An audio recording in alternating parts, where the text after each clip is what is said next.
Qualquer pessoa que queira fazer alguma coisa na vida dela, ela precisa de constância, ela precisa de disciplina, ela precisa de motivação. E muitas vezes a gente cai em contradição. A gente quer fazer uma coisa, mas a gente precisa fazer outra. O que faz algumas pessoas serem mais motivadas e serem mais capazes de ser constantes em seus atos, em seus comportamentos? Será que tem algo que a gente pode fazer para mudar essa nossa capacidade de ter constância? Eu quero trazer todos esses elementos, eu quero trazer técnicas, algumas coisas que você sim pode mudar, mas eu não quero fazer isso de uma perspectiva simplesmente fisiológica, científica. Quero abordar isso, mas também quero abordar de uma perspectiva antropológica e relacionar e articular esses aspectos para que você seja capaz de mudar sua vida. Por isso, então, vem aqui os 8 principais elementos que a gente precisa ter para mudar de vida, para conseguir alcançar a constância. E a primeira coisa que a gente tem que fazer é entender o que é próprio do ser humano. A gente está nesse canal com um objetivo muito claro, que é em busca da felicidade, em busca da grandeza de alma. Para isso, a gente olha para a natureza do ser humano e tenta entender o que é. E uma coisa é consenso, independente se você tem uma visão mais cientificista, se passa por evolução, se passa por criacionismo, se passa... Não importa. O que importa é que é consenso, que a narrativa importa e talvez seja a coisa fundamental que a gente tem. A gente acredita em coisas em conjunto, seja por uma revolução cognitiva, seja pela própria natureza do homem. Independente disso, é fato que a gente se move de acordo com narrativas. E por isso que a gente não é um robozinho a ser programado.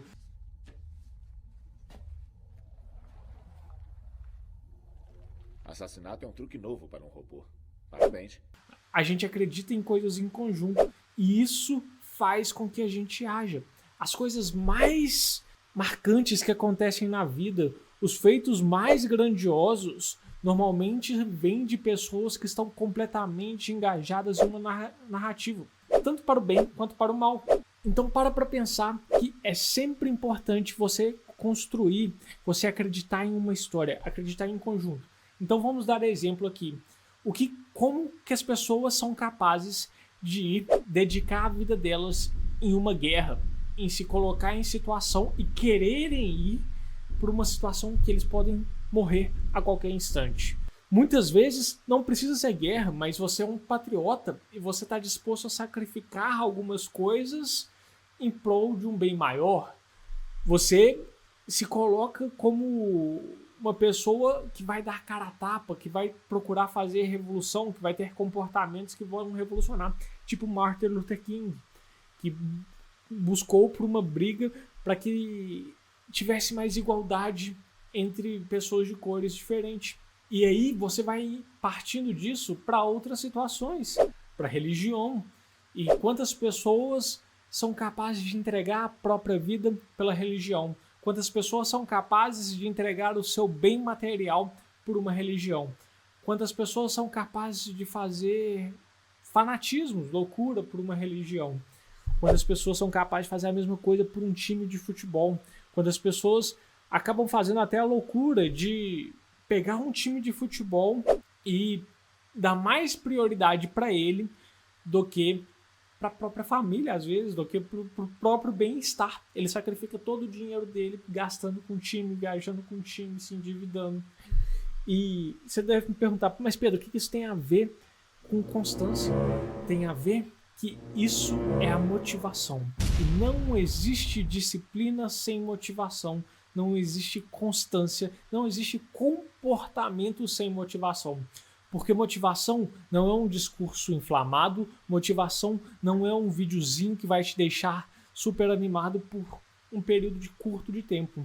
Motivação é o motivo que você tem para agir.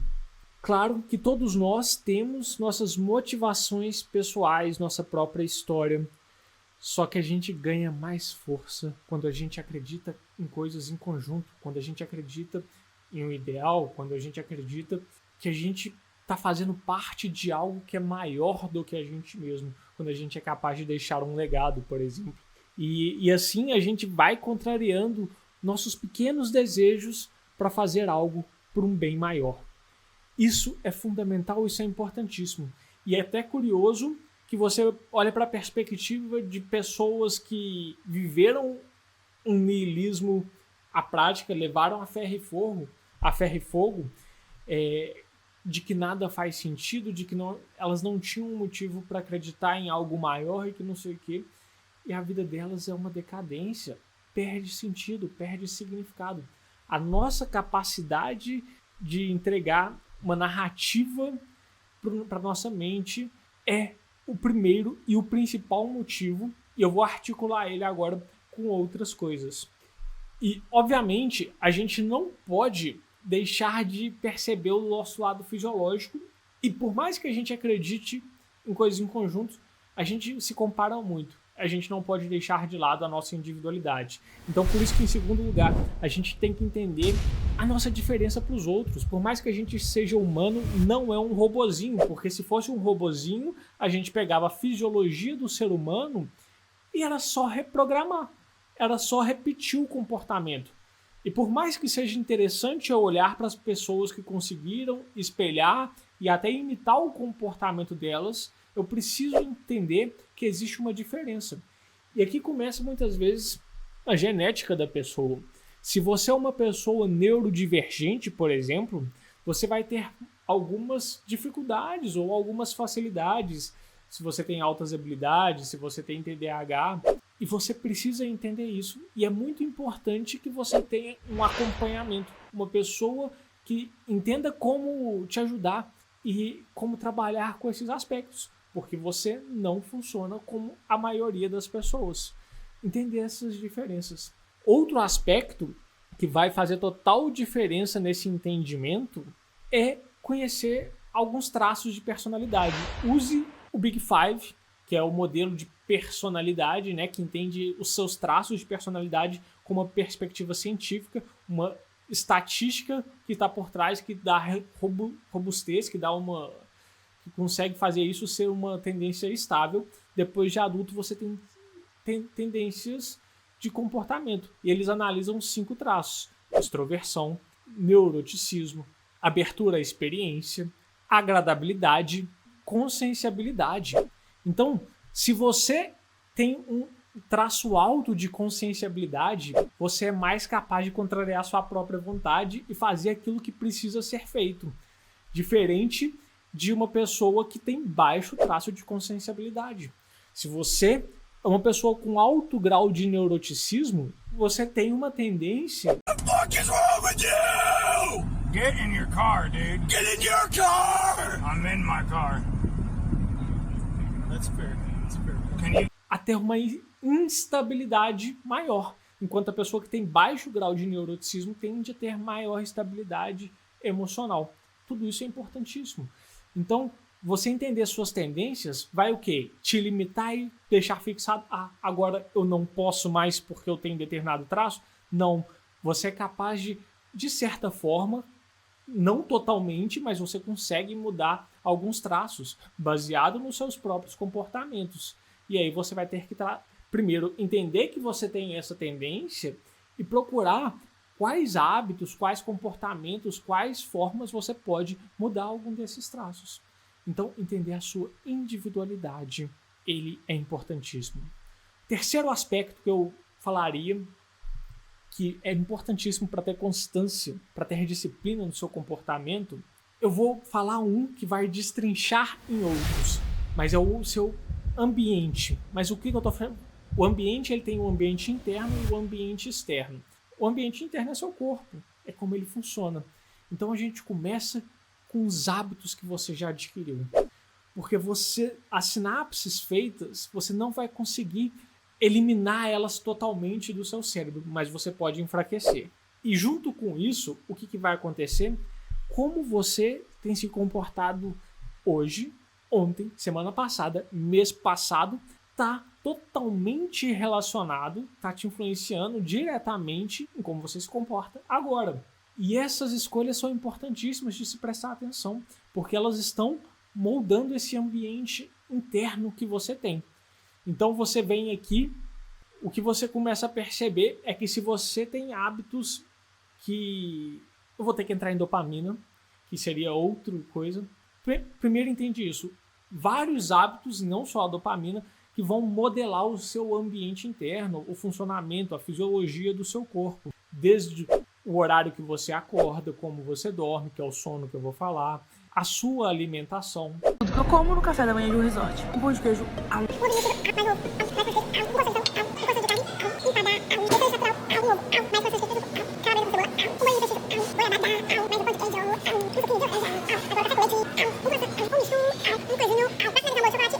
Jesus, Maria e José, menininha. O que está acontecendo com você? Você comeu o buffet do hotel inteiro? E se os outros hóspedes sentirem fome? Não devemos demonizar os alimentos, mas o que você está fazendo é loucura. Respeite o seu corpo. Ele é o único lugar que você tem que morar. Saúde é tudo. Tudo de melhor para você, garota. Você vai vencer. Rodrigo Góes. Out. Que é a sua motivação para fazer as coisas. E aqui vai ter um aspecto que eu, na minha percepção, na minha opinião, talvez o grande motivo de tantas pessoas sofrerem com procrastinação. E respeitando a individualidade de todo mundo, é óbvio, né? Igual eu falei, mas eu acho que boa parte das pessoas procrastinam tanto e sofrem tanto com isso. Esse é um grande mal do nosso tempo e tem uma razão de ser que eu vou explicar já já. Primeiro, vamos entender dopamina. Como que a dopamina funciona? A dopamina é o que te move, é o que te dá essa motivação para você ser capaz de ter qualquer comportamento. O seu cérebro, ele está tomando juízos, ele está fazendo cálculos em questões de segundos o tempo inteiro. E isso influencia tanto na decisão se eu devo ou não fazer alguma coisa, quanto no comportamento, transformar essa decisão em atitude. Porque muitas vezes você decide que você deve fazer, mas você acaba procrastinando. Aqui vão ter alguns aspectos que vão influenciar nessa dopamina. Qual que é a recompensa que eu tenho? O tamanho da recompensa? Qual que é a chance que eu tenho de atingir essa recompensa? Qual que é o esforço que eu preciso para atingir essa recompensa? Então, obviamente, o nosso corpo, o nosso cérebro vai querer o que é mais fácil, ou seja, a recompensa que é alta, que vem no curto prazo e que não exige esforço. Mas aqui começa a ter algumas pegadinhas, e vamos lá. A certeza absoluta de uma recompensa não te move tanto, não te motiva tanto quanto um certo grau de incerteza. E, de repente, um certo grau de incerteza até grande, 50% de chance de ter ou não ter, te motiva mais do que 100% de certeza. 50% te dá uma chance grande de agir, porque o que o seu cérebro vai entender é que você tem a capacidade e você mexer-se ou não para agir vai determinar, aumentar, vai influenciar a chance de ganhar. Se ele tem 100% de certeza que ele vai conseguir aquilo, ele não precisa agir, já vai vir. Ele já sabe, ele já consegue prever isso. Se todo dia, às 5 horas da tarde, tem um chocolate disponível para mim em determinado lugar, eu só preciso ir lá e pegar. A motivação que eu preciso é só essa. Eu já sei que tá lá. De repente eu já tô até enjoado, não tô nem querendo tanto esse chocolate. Mas se eu tenho um pouco de dúvida e se eu preciso fazer determinada atividade para conseguir esse chocolate, isso é muito bom. Então, isso me motiva a agir. A gente vê isso com salário, né? E que tendências das pessoas que têm uma parte garantida e uma parte variável, as pessoas que têm essa parte variável, elas tendem a fazer mais para conquistar do que aquelas que têm o salário garantido. Outra coisa que acontece é o tamanho do esforço. Então, quanto mais o cérebro entende que você tem que se esforçar, maior ele vai ter a tendência de não querer agir. E aqui entra a importância daquela narrativa que a gente começou a falar, quais os motivos.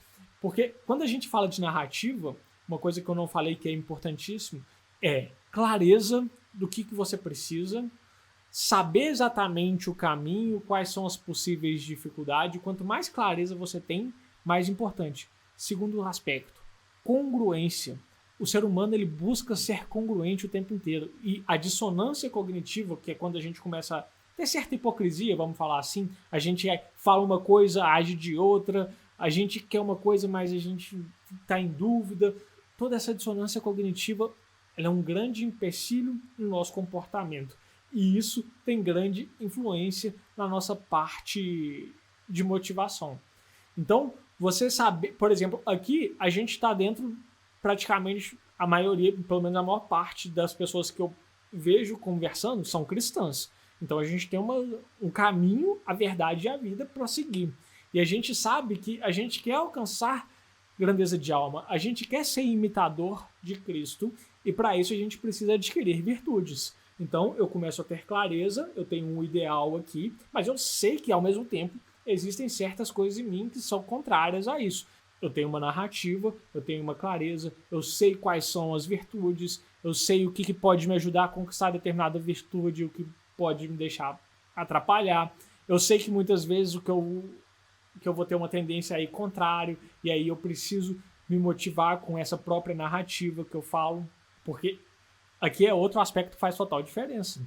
A historinha que você conta para si mesmo faz muita diferença se você gosta ou não gosta de uma atividade, se você tem motivação ou não tem motivação para agir de acordo com ela. Eu, por exemplo, você consegue perceber aqui que eu sempre odiei academia. Eu nunca gostei. Gostava de outros esportes, gostava de praticar esporte, mas academia para mim era um saco. Até que eu comecei a conhecer um pouco mais, eu comecei a ver benefícios em vários aspectos que eu poderia ter com a academia. Mas o que mais me chamou a atenção foi usar a academia como uma narrativa para conquistar fortaleza, para conquistar aspectos para esse lado mais espiritual. Mas durante o processo da academia, quando eu pensava antes, eu só queria ter um corpo melhor, porque eu nunca gostei tanto do meu corpo. Mas era só isso, e isso não me motivava o suficiente. Depois que eu passei a ter esse motivo espiritual e conhecer, durante a academia eu não ia pensar, nossa, que saco, mas eu quero corpo, mas que saco, eu tenho que fazer isso. Não, eu comecei a observar, eu estava conseguindo fazer o movimento certo, que eu estava ganhando maior estabilidade enquanto eu fazia determinado movimento, que eu estava conseguindo aumentar o peso. E essas conquistas mínimas e essa atenção enquanto eu fazia a atividade física, a academia, me deu uma nova perspectiva de narrativa. E essa perspectiva de narrativa foi fazendo com que eu passasse a gostar. Meu corpo começou a ter mudança, não porque eu estava buscando o corpo ideal mais, mas porque eu estava buscando fortaleza e porque eu estava atento ao que eu estava fazendo. Mas se eu fosse todos os dias reclamando para a academia, a chance é que eu não iria gostar. Dentro do nosso sistema dopaminérgico, essa parte que está relacionada com essa parte nossa do raciocínio, que influencia totalmente ela. Então, se você não gosta de uma atividade, quer começar a gostar, o que você precisa é buscar os motivos que podem te fazer gostar. A conquista de conseguir fazer alguma narrativa do tipo. Outra coisa, a dopamina ela está constantemente sendo liberada no seu corpo. Se você faz ou não faz uma atividade, se não tivesse sendo liberado constantemente uma quantidade de dopamina no seu corpo, você não faria nada. Você não faria nada porque você não teria motivação suficiente. Então, o seu corpo está calculando ali, mas não tem motivação, não está sendo liberado dopamina. Por exemplo, um ratinho tem esse estudo, segundo o Huberman, que foram quando eles começaram a perceber que a dopamina tem mais a ver com motivação do que com prazer. O prazer, a recompensa é algo que chega por outros meios. E que a dopamina é a motivação para conseguir essa recompensa, esse prazer. O que foi? Pegaram 2 ratinhos, mas de um ratinho eles tiraram da dopamina nele. E se você colocasse a comidinha na boca dele, desse na mão dele, ele comeria aquela comidinha, ele pegaria e comeria e ele sentiria o prazer. Porém, se você colocasse do lado dele, ele está aqui, e você colocasse a comidinha aqui, e ele só precisava fazer isso aqui. Ele não tinha motivação suficiente para pegar aquilo que ele sentiria prazer. Ou seja, a quantidade de dopamina que está sendo liberada constantemente no seu corpo, ela vai te ajudar a fazer ou não fazer uma coisa. E aí o que é importante você pensar? Imagina que como se fosse uma cachoeira que está constantemente liberando. Está constantemente liberando. Isso são as células tônicas que estão fazendo isso com frequência. De repente, você faz uma atividade que te dá muito prazer. É a célula fásica. E ela vai liberar uma quantidade enorme de dopamina. Então vai vir uma tromba d'água e vai cair água para tudo quanto é lado. Você atingiu um pico de dopamina. Então estava aqui constantemente sendo liberado, de repente, pum. E aí o que acontece aqui, que é o importante a ser entendido? Normalmente, quando é algo que é muito fácil de ser obtido, que te dá uma recompensa muito alta, vai elevar muito o seu nível de dopamina, vai ter um pico, e de repente vai ter uma queda proporcional a esse pico, e essa queda proporcional vai fazer com que essa quantidade constante de dopamina que é liberada durante o seu corpo, ela caia abaixo do seu nível basal. O nível basal é essa quantidade constante que está sendo liberada. E aí o que acontece? Aos poucos, o seu corpo vai entrando para aquele equilíbrio, né? Ele vai tendendo aquele equilíbrio, então ela vai voltando para o nível basal. Mas esse momento é um momento de sofrimento. É um momento que você sente uma angústia, que você sente uma dor. E essa dor, ela tem gostinho de quero mais. É quando você come um chocolate e você quer mais um pedaço, você quer outro chocolate. É quando você usa uma droga e você quer mais. É quando você faz sexo e você quer mais. De repente ali, aquela queda que vem logo em seguida, ela te pede mais porque você não quer sentir a dor, que não ter aquele prazer, porque seu nível de dopamina foi lá para baixo. E aí, se você não espera os seus níveis de dopamina voltarem para o nível basal, seu corpo vai pedir outro. E se você der outro, esse pico que vem de dopamina, ele sai lá de baixo, então ele não atinge o mesmo grau de recompensa, de prazer.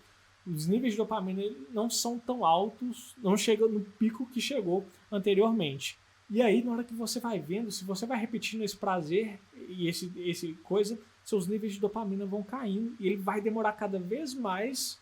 Se você largar esse comportamento, se você largar essa atividade prazerosa que você está tendo, ele vai demorar cada vez mais para voltar para o seu nível basal. E cada vez vai doer mais não ter aquele negócio.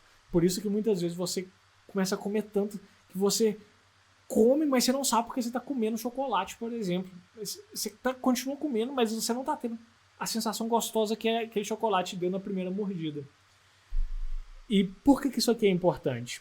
Porque se você tem atividades no seu dia a dia que são com baixo esforço, né, para atingir essa atividade, com alta recompensa, então é algo que dá um hit imediato, um hit alto, ele eleva muito, tá muito fácil de se conseguir.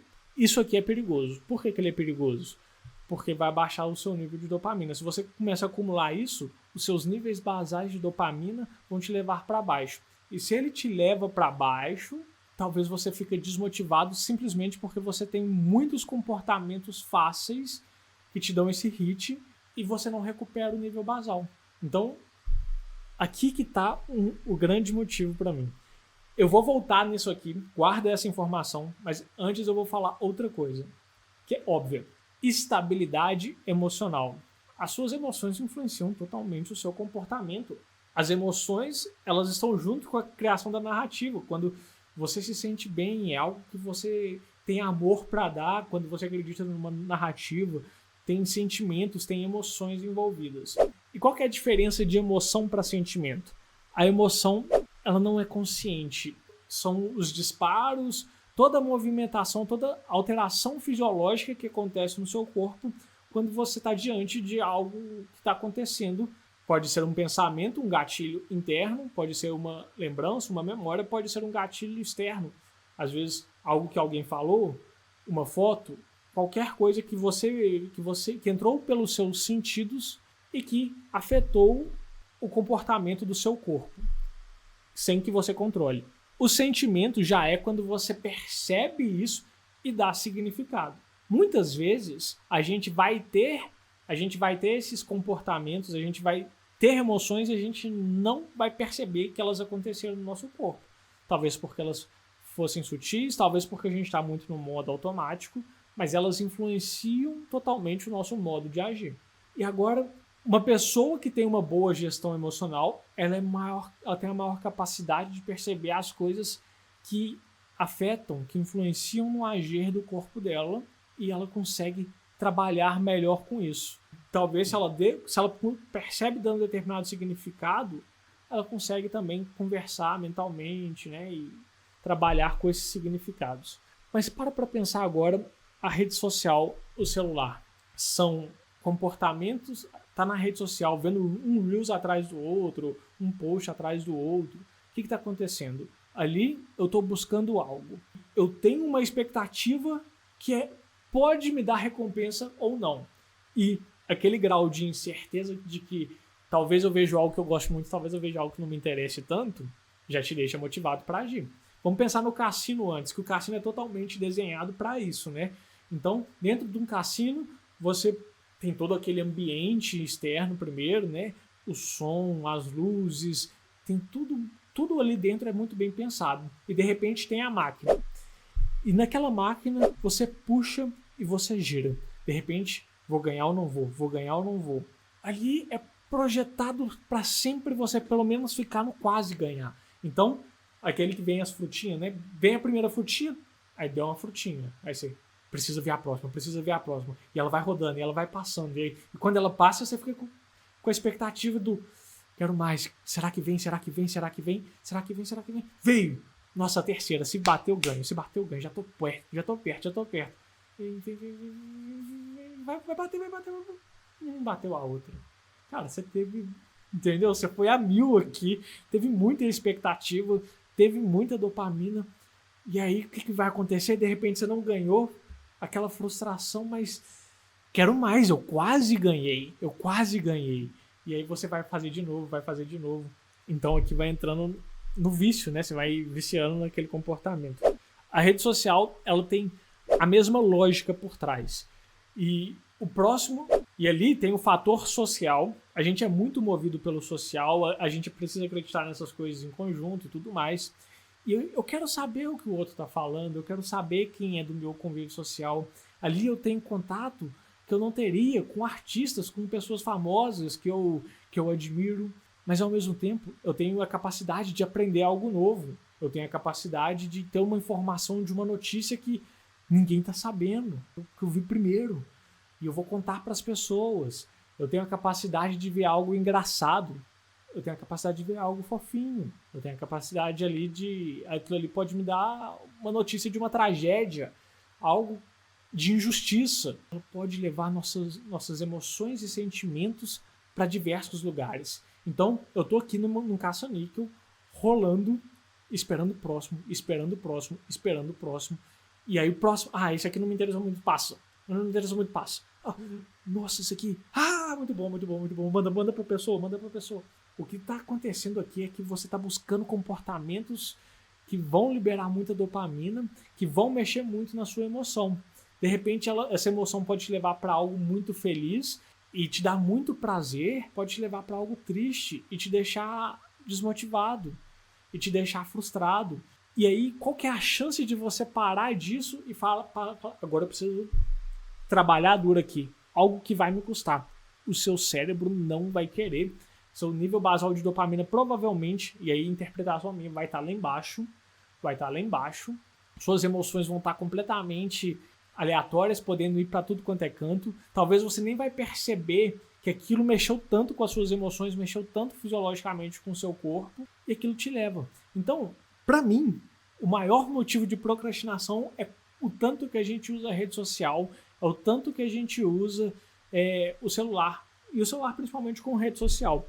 Se você bloquear o aplicativo que você mais usa, tanto é, inclusive, esse comportamento que você tem, vamos supor que você usa muito o Instagram, o Twitter, o WhatsApp, esse comportamento de você abrir para ver se tem alguma coisa é um sinal de vício, tá? É um sinal de vício, é um sinal que o seu corpo, o seu cérebro está pedindo dopamina.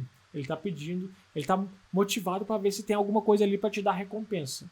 Então você está agindo e é algo que não exige muito esforço, né? Você faz sem perceber. O simples bloquear, claro que isso não vai solucionar todos os problemas também, mas o simples bloquear os aplicativos pode te ajudar a melhorar a sua constância, a sua capacidade de agir, de comportar-se e ter disciplina de acordo com o que você quer. Se você soma isso à narrativa que eu falei lá atrás, você entende a sua individualidade, E se você entende que você, por exemplo, tem baixa conscienciabilidade, é aí que você tem que bloquear mesmo, deixa bloqueado, pelo menos até a hora que, tipo assim, um tempo depois de você trabalhar, tem um horário específico para abrir suas redes sociais. Porque senão você vai estar deixando o ambiente te manipular. Você vai estar deixando as coisas externas te manipular. Eu ainda vou falar de ambiente, mas eu ainda estou nesse ambiente interno. Então, qual que é a outra coisa? Eu falei das emoções. E as emoções, elas podem nos deixar mais excitados, menos excitados. Elas podem ser negativas ou elas podem ser positivas.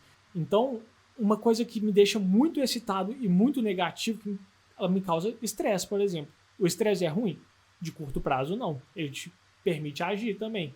Mas então, um estresse, como que fala? Um estresse de longo prazo, que você dá significado para ele, que você fica revivendo ele, que te deixa... Isso vai tendo causas negativas. E uma pessoa que vive num estresse maior, constante, ela tende a ter uma dificuldade de se motivar com as coisas. Ela tende a ficar mais desgostosa com a vida. Doenças crônicas surgem disso. Então, você começa a perceber que tem todo esse buscar de um estilo de vida, ele faz toda a diferença. Você não tem um comportamento que vai mudar a sua vida da noite para o dia. Você tem que construir um estilo de vida. E os hábitos que você já teve, você tem que ter muita consciência disso, que os hábitos que você já construiu, eles vão continuar te influenciando, mesmo que você fique um tempo sem fazer. Claro que você pode enfraquecê-los, mas não 100%. Então, que você comece a batalhar para construir hábitos positivos. E que dentro dessa narrativa você saiba que você vai precisar ter sacrifício. Não vai vir de graça. Principalmente se você construir esses hábitos que te levam para preguiça, que te levam para procrastinar, que é o tempo inteiro buscando comportamentos com pouquíssimo esforço e alta recompensa. E aí, o que é importantíssimo? Luz e sono. A luz de madrugada, luz à noite, ela vai diminuir o seu nível de dopamina. E a noite mal dormida vai te aumentar o estresse, vão diminuir os seus níveis de dopamina. Então, cuidar do sono, você pega um cara da neurociência, a primeira coisa que ele vai tentar corrigir em você é o seu sono. Mas se você às vezes faz atividade física, você já fica mais cansado. Se você apagar as luzes, você tem uma chance maior de dormir. Então, o sono bate bem mais rápido. E controlar o sono, controlar todo esse ambiente interno, o que você alimenta faz total diferença para a sua capacidade de ter constância e de se manter motivado e ter disciplina. Então aqui eu falei várias coisas, eu ia falar 8, eu já não sei quantas são mais, então segue o jogo. Mas aí, então vamos para o ambiente externo. Você deixar as coisas organizadas, entender quais são as coisas que podem facilitar o seu comportamento, faz total diferença e mais diferença do que você imagina. E o simples fato de você ter ou não ter algo na geladeira influencia muito as chances de você comer ou não comer algo. O simples fato dessa coisa estar num pote de vidro ou num pote escuro que você não vê o que é, também influencia. A dificuldade que você tem de pegar aquela coisa. Se você deixar um pote de bala, de chocolate, à sua vista, enquanto você trabalha, e ele estiver perto aqui, ó, ele tá aqui, ó, vamos supor. É só isso aqui que eu preciso fazer para comer, as chances são que você vai comer. Se você vai ler um livro e você guarda esse livro dentro de um armário, as chances são que você não vai ler. Então, como que você pode organizar o seu ambiente externo, o seu local de trabalho, esse comportamento que você deseja ter mais constância, que você deseja adquirir disciplina, como você pode facilitar com que ele aconteça? Isso faz total diferença. Então, aqui o quinto, sexto, sei lá onde eu tô, é controlar o seu ambiente externo. E eu falei da dieta também, mas outra coisa que é importante é pensar quais são os efeitos que um alimento tem no seu corpo, na construção dessa fisiologia. Porque, por exemplo, se eu quero emagrecer, na teoria o déficit calórico, ele me ajuda muito, certo? Porém, se eu quero emagrecer e eu vou ter déficit calórico comendo só alimentos hiperpalatáveis, alimentos que são totalmente industrializados, que misturam gordura e açúcar, as chances são que eu não vou conseguir ter déficit calórico. Por que não? Porque aquele alimento ele me dá vontade de quero mais. Eu tenho mais dificuldade de resistir a ele. E vai me dar, e em pouco tempo depois, vai me dar maior vontade de me alimentar de novo. Se eu consumo alimentos que são ricos em fibras, que tem proteína, eu vou ter saciedade por um tempo maior. Então, a qualidade da sua alimentação também vai fazer total diferença na sua capacidade, ela vai influenciar todo o seu corpo, toda a sua fisiologia, e também vai influenciar essas questões da dopamina, do prazer. Então, isso é importantíssimo. E aqui, eu falei muito sobre fisiologia. Deixa eu só ver do que eu tinha anotado aqui, se eu... outra coisa, então, sobre a fisiologia ainda. Primeiro, outra coisa sobre o sono. O sono bem dormido, ele vai te dar capacidade de memória, ele vai te dar capacidade física, ele vai te dar capacidade de muita coisa e ele vai regenerar o seu corpo. Ele te recupera. Então, é a melhor coisa para o seu aprendizado, seja o aprendizado motor, físico, né, de fazer uma determinada atividade, de aprender determinados movimentos, seja capacidade intelectual, algo que você está aprendendo de verdade, que você está atento, uma atividade que você precisa dominar muito bem. O sono vai te dar total capacidade de fazer isso, vai diminuir o seu estresse. Tem certos componentes que o seu corpo ele vai limpando, que ele vai sujando o seu cérebro. Então, o sono, ele te limpa, ele te restaura. E eu acho que é importante falar esses termos, porque isso nos ajuda a dar um impactozinho. Então, cuide de verdade do seu sono. E entenda também o seu momento. Se você está doente, se você pegou uma gripe, a chance é que sua imunidade vai baixar, você vai estar mais desmotivado, você vai ter mais dificuldade para cumprir tudo. De repente, é um bom momento para desacelerar e não precisar fazer tudo, mas e aí com uma semana priorizando mais o sono, uma alimentação bem cuidada, de repente na outra semana você consegue voltar com tudo. Agora, o que é importantíssimo nisso tudo? Falei muito de fisiologia, mas a gente está em busca aqui da construção dessas virtudes. E a primeira coisa que você tem que ter é humildade. E o que é humildade? É andar na verdade. E isso se relaciona... As virtudes, elas nos permitem andar na verdade. Então, por exemplo, você não se conhece direito. E você não se conhece direito em que sentido? Quando você está muito empolgado e você vai calcular o que você quer, você é imprudente. Você se acha demais, você acha que você vai ser capaz de nunca mais falhar. Você acha que em um mês você vai ter resultados incríveis, que em 2 meses você vai ter resultados incríveis. Isso não é verdade, isso não é verdade. Então, esteja preparado para falhar. Crie todo esse plano para que você consiga controlar esses aspectos que vão fazer total diferença. Crie um plano dentro da realidade. E não planeje sua falha, mas crie estratégias para que você seja capaz de lidar com a falha. Porque perceba também, dentro da sua narrativa, já que você está construindo, que o sacrifício, quando você acaba passando vontade, você tem desejo de fazer algo e você não deixa de fazer, você está construindo fortaleza.